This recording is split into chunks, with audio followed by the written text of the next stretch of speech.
All right, so I want to hear that. Were you going to say the music or you want to do the music? About your film? Well, let me tell you what I loved about doing her film. Oh, come on, please don't lie. Oh, no. Come on. This is the best. Let him talk. Yeah. It's a good thing. We had to do this, do the scene over. And because of the fact that we had to repeat it, I had to kiss her. And then I kissed her maybe 100 times. It was just amazing. I was so, how lucky. And it looked very real. And I told him, didn't I, how lucky you are. Is that why you took the part? He said, I am not kissing you again. Is what she said. I have kissed that man enough. So I want to talk about women in film, because you belong to... Well, I belonged to Alliance of Women Directors for many years. And it's a wonderful organization because there's so much support there. And you don't usually find that so much. So belonging to this organization, if you want to do a film, you just have to reach out.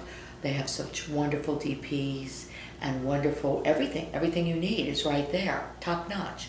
I thought we pulled together a really tremendous crew, and it was such a great family feeling, which of course comes from the top, from the leadership of the director. It was such a happy crew. We had a great time, but also so talented, and everyone throughout, from the shoot to the amazing end song and the score and the visual effects and the color correction, the locations, Tierra del Sol, and they were so helpful. They were so caring and supportive of our crew. So it really was a great sort of family feeling on the show, and it was really fun to do. This started as a play. And over at the Actors Studio, I did the play. I did it just as a scene for the Friday studio session. And I just fell in love with this material for so many different reasons. And David Field wrote it, and I just fell in love with it. And I just could see it. It just was in my head as a film. I could just see it and feel it. And I thought, I must make this a film. I don't know if you heard. It's Ann Dugan. At least it was when you knew me. Since then, it's been Ann Jeffers, Ann Epstein, Ann Winslow, and Ann Chambers. Oh, well, hello. I think a couple of things made me want to shoot the project. I think one of the main reasons was the people that were involved. Obviously, I met with Ellen and Jewel, and they were both very passionate about the project. So, that was a really enticing thing to work with some really passionate filmmakers, also that were women, and also just the project itself. My grandmother suffered from senile dementia, and I only really remember her from when I was very little, but I remember what a upsetting experience it was for my mother. And I think the story just touched a little bit on that, and it just seemed like a very sweet tale, of love lost. Here's Anne, the woman that I played, who was so in love with her high school sweetheart. True love, and was, I suppose this wasn't in the writing, but in my backstory, that the parents sent her away to go to college in the East and live a certain life. Probably had some money and this and that, and wanted her to, be educated and go with certain people and stuff.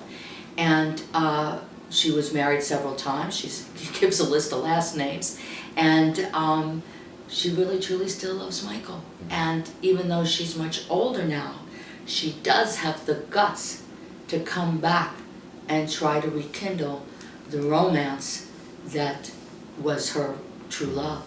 It's been a while. Oh. Yeah. 50 years. I came back for the reunion. Hamburg High, that was us. Do you remember? What? You know, in the old days, we called it the fatal flaw, right? Like the fatal flaw is the thing, overcoming that is, or not, is the thing that is transformative to a character, right?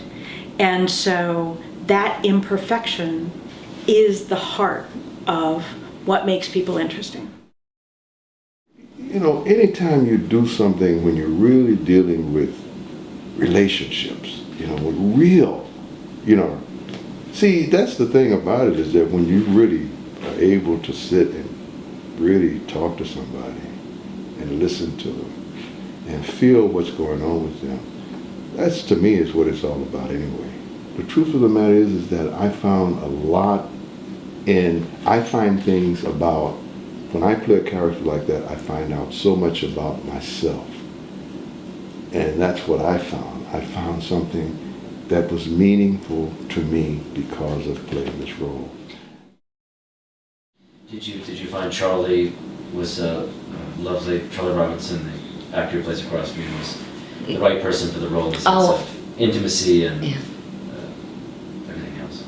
Absolutely. I cast him. I thought about him. You know, as I know you, I know Charlie from the Actors Studio. I'd never worked with Charlie. And the most I've ever said to him was, "Hi, how are you?" And it's been, what, so many years. "Hi, how are you?" And so I love this material so much. And all of a sudden, because, you know, he's an athlete, and it shows in the yearbook, he's in football, basketball, this, that, and the other. And I wanted him to be sexy. I wanted him to be what an athlete would be, not all withered and whatever, and look fabulous. But he's not there. So, which to me is even more disappointing, because he would look like what she remembers but older, but it's not going to happen. And I talked to him about everything that was in my mind as Anne, and talked to him all about the script. I like to do script analysis. I'm really into that, specific. And I never really told him what to do, but I just told him this, what I thought about what was happening at the moments. And then what we did is he told me about his life, and I told him about my life. And something happened after that. I mean, I knew that from that script, which was so beautiful already, then it would jump up to another level. I also really identified with the fact that you can live your life and then still hold on to dear memories of when you were a teenager, because no matter how old you get, those memories of when you were a young person, they still feel like yesterday, you know, and those feelings that you had, they stay with you, you know, you don't just move on past them. So again, you know, that was like a very strong thing about the film, that, you know, these people have lived their life, but actually, you know, their connection feels like yesterday. What? No, it's... Oh, Michael! Here we are, a couple of horses' asses. A couple of horses' asses.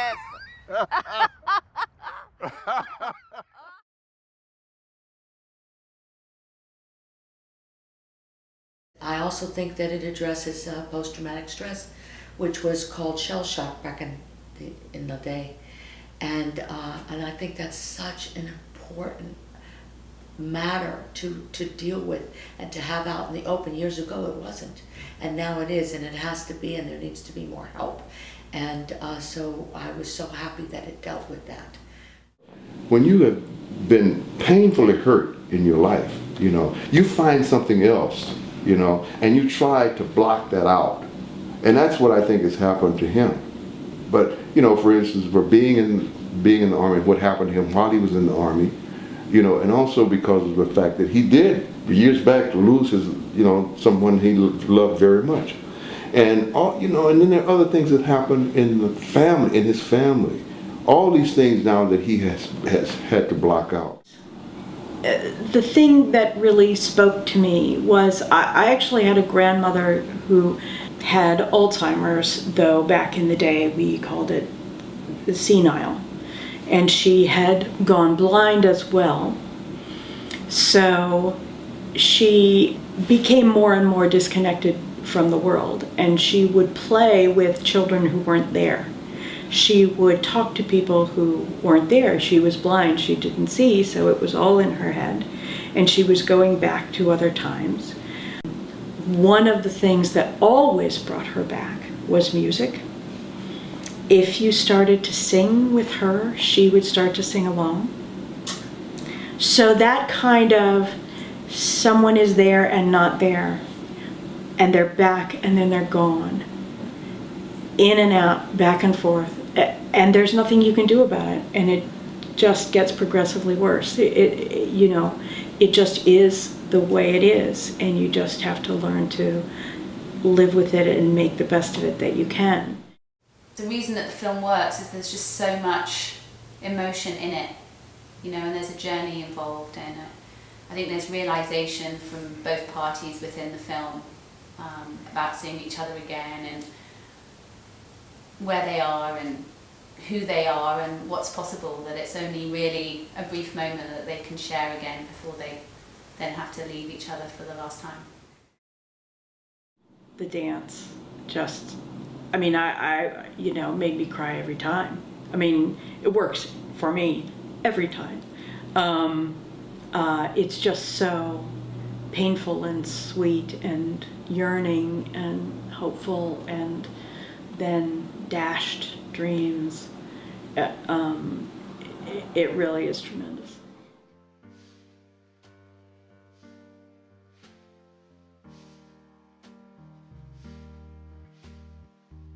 Do you have anyone in your personal life that you base this on? Is that what you're getting at? Yes. Yes, I do. And I was at the University of Georgia, and my boyfriend was in Morehouse, and then he went to Howard. And he was incredible, and sort of the love of my life. Yeah. And when I read the script, and I'm gonna cry, oh God, I feel like I want to try to find him, just to tell him, because he probably has his own family and this and that, so it's not about that. But just to tell him how much he meant to me in my life, because people don't do that. Exactly. And then the people are gone. So I would just say that, I just wanted you to know that you were very important in my life, and that you really helped me in my life, and you affected me, and in a positive way, and I just wanted to thank you. Are you married? I love you with all my heart, and pray that we never part. We are young, I know, but never leave me. Say you'll never go.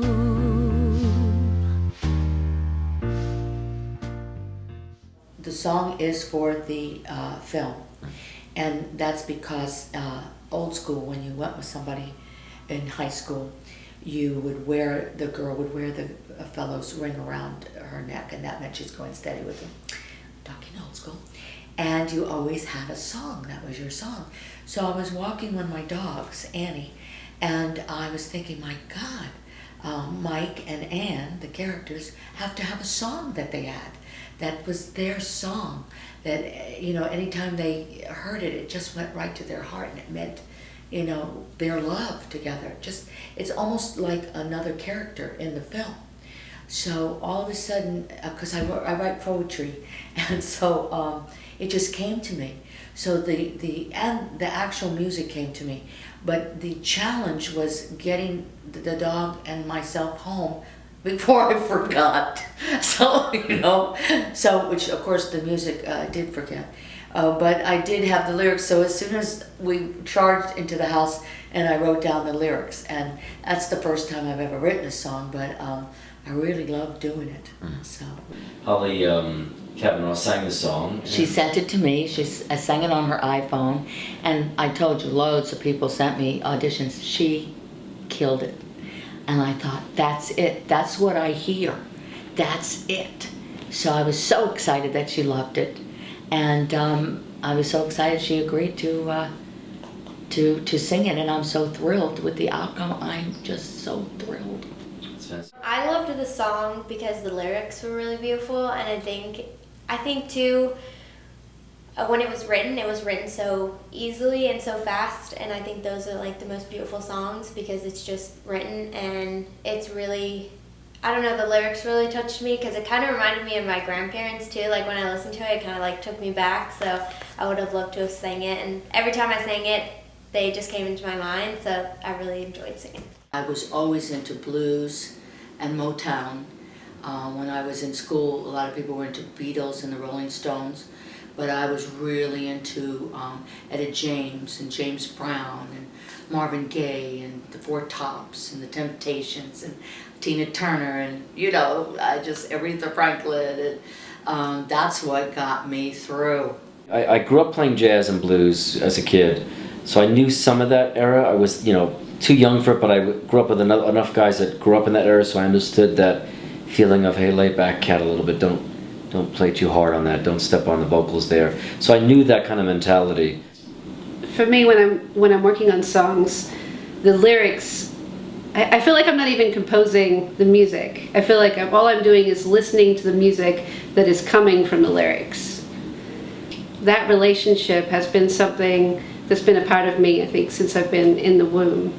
So it's an integral relationship, and working with lyrics, my approach is really just to listen to the music that in my mind is already there. All I have to do is hear it and get it down. It's a slow song, and you can just sing it and get into it and feel it. It's not really like a pop, like dance song where, I think because back then music was really, really music, and you could sing it and feel every note, every melody. So so because it was like an old school song, I love singing it because that's mostly what I listen to anyway, even now. She sang it, and I fell in love with her singing the song. I mean, it was everything I imagined. Did you feel she had a natural instinct for it, or how did you guys communicate the emotional levels you wanted in the song when you recorded it in the studio? I talked to her about it, what it meant.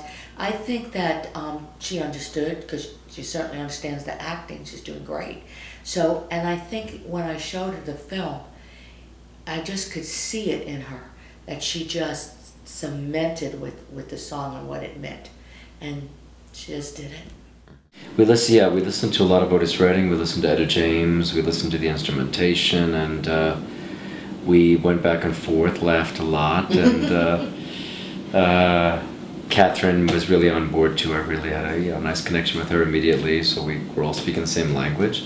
And I think I came over here late at night, we really sat down and listened to a lot of songs you liked. And then I said, okay, that's horns, that's this, that's drums, that's bass, that's what's making that. Because the basic song was already really good, we just needed that feel, that emotional feel you wanted.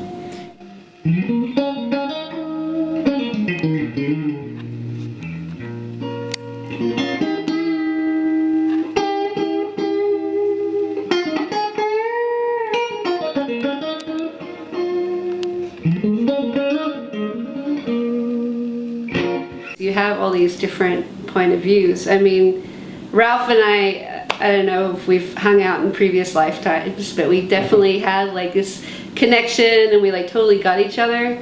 So even though we might have a different feeling about something or another, there was just good energy there pretty much from the get-go, I think. It was really great working with Ralph and Catherine because it was great to get together with different producers and musicians, and Catherine did the melody and the music to the song, so it was great to sing it and be able to ask her questions and make sure that she was okay with this or that, because I didn't want to ever take anything away from what she created, so I wanted to make sure that everything was okay. And then having Ralph there was great because he was able to say, why don't you try this or try that, or maybe this will sound good. So it's always good to have different opinions. I had discussed a game plan the night before because, we talked about who was going to talk to her. We don't want to overwhelm her like an actor. You don't want to have a director that's just in your face to the point where you're shutting the person down. So, in a way, acting, having to communicate as an actor and director helped me a lot as a producer, coaching the singers. Like if you think about every song that you love and just the way, just the arc of the melody or how that note hangs in the air with that word, that's the magic that you want to capture. And also how the movement of the melody just makes everything that the lyrics is saying make sense. It's got to be that synergistic relationship. That's what you're searching for. You have to find out that things don't always run smoothly. You have to do things sometimes over and over, but you have to do it the best you can, no matter what that takes. And sometimes it's upsetting, depressing, aggravating. A million emotions come up because it wasn't right or wasn't done the way you want. Then you have to continue and get it done that way. So you went to the studio originally and it didn't quite come out the way you wanted. So I went to studio the first time and redo it, or? It did not have the sound I wanted. It was too modern. And I wanted real, and I wanted heartfelt, and I wanted a 60s feel. And so that's when I called you. And because your ex-girlfriend told me that you do music and this and that, and give you a call. And we just hit it off great because you actually knew what I wanted, and you worked so hard, and I so appreciate it. And you have such a subtlety. You never studied music because you really understand the nuances. I do. Yeah. Because I love it so much. But you know how I do it? I don't know anything about music. I really don't. But it's right in here. Right in here. I can feel it. If there's a little more of that, I just can feel it. I do want to say, I have to bring up one thing. I can feel it. How was it for you? I gotta do the interview now. When Ellen got Ellen's body reacts. Yes, my body reacts. When she has a feeling. When I have a feeling, my body reacts. If I don't think it's right. We've been working on the whole song as the long version, let's call it, or the album version. Yeah. And we brought it in, we cut it down, we brought it into picture, and you reacted to it in a negative way. It was too uplifting. Yeah, it was too big. Happy. When you have this big long 3-minute song, you have to have big peaks and big valleys. And when you have a shorter song, to keep someone's interest, you have to bring in other instrumentation and orchestration. You don't always, but it's one way of doing things, and it worked for this song. And when we put it up against picture and we cut it down to only a minute or a minute and a half, a lot of that size was still there. And we needed to dramatically thin it out to make it work. And you were alone with me in the studio, Yes. and I started to react. Well, if I know that it's not right, that's when I break out in the hives. Okay. When I know it's right, I can't tell you, it just does something to my heart and to my body, and it just takes me away. Mm-hmm. I gotta do an imitation. Okay. So Ellen listens to music like Home at 11. I'll show you how he comes 11 And Ellen's or all 12. on feeling, right? Some, trying to get this just 60s sounding. I told you, I wanted the 60s sound. to get the That was our song, Ann and Michael's song in high school. Right, our love right, song. to try to get the 60s sound. We had to get more of an analog sound. So it took a lot of time, right? So we'd come over and I go, "What do you think of this?" And she'd be Okay, like, wait, it's at 12. He'd call me at 12 and he'd go, "You up?" "Well, I'm up, I don't sleep." "Yeah, I'm up." He goes, "Well, I'm going to come over." "Okay, come on." So, So she's like this, listening to it, and I'm listening to the song, and the whole thing is like this. I'm going, is it sick? Are you a student? Is your head on the desk? Am I asleep? I don't understand what's going on here. It's just like, That's and how then I she's had like, hold on to 1 minute. And this thing goes on. This thing goes on and on and on. So I got used to it after a while. And then you started to listen. I'd be here and he'd be there. Yeah. It was hard work. It took a lot of nuanced. It took a lot of remixes. It took a lot of getting an analog sound versus digital. It was a lot of things. And we got lucked out with getting Eric Luis Gonzalez on who plays horns for Earth, Wind and Fire. That was a very lucky break, and he decided to come play on it with another friend of his, and it was gorgeous. I started to play trumpet age of 7. 7. That's a long time ago. In Cuba. You know, it's like I always loved music. I started with percussion and then marching band. And then from there I went to school. My mom didn't take me to school because she saw a lot of potential in me. And then went to school, and then I got the graduation. Then I spent in the school like 9 years studying classical music. Oh. Yeah, classical music. Was that in Cuba? In Cuba. Uh-huh. Yeah.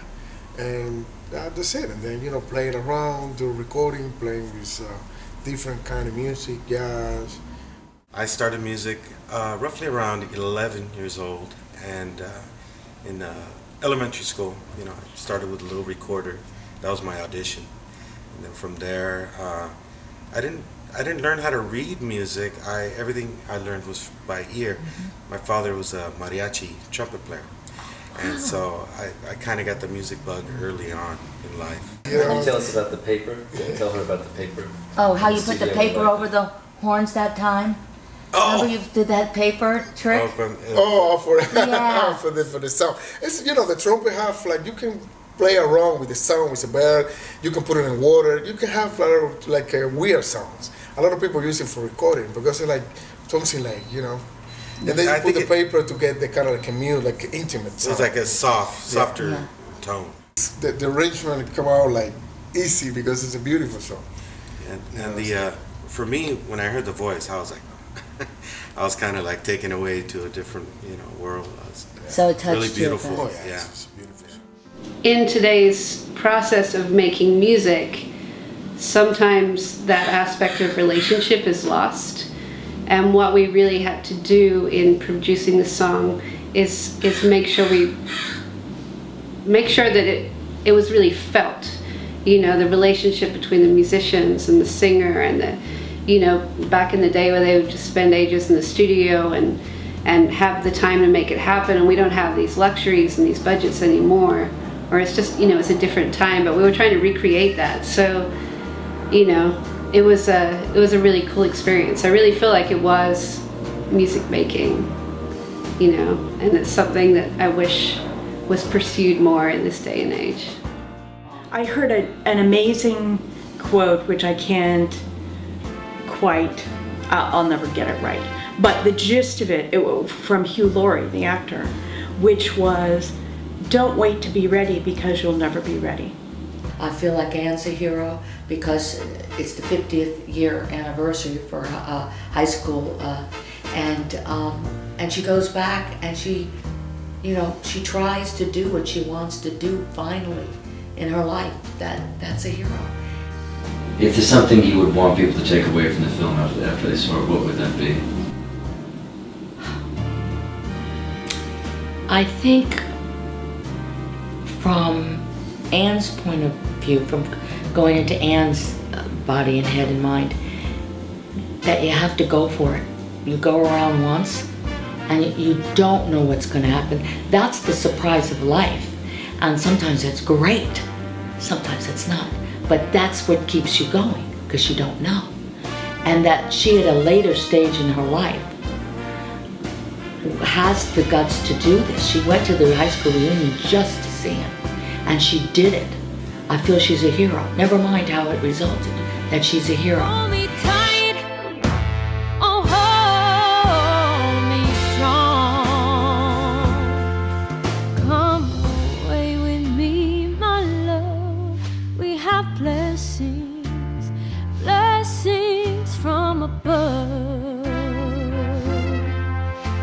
Go for it in your life. Go that extra.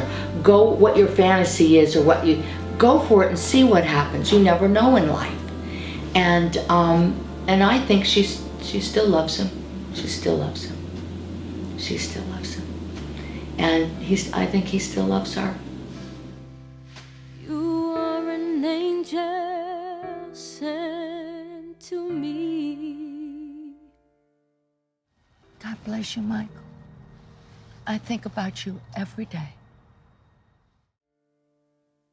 I will love you forever. Can't you see?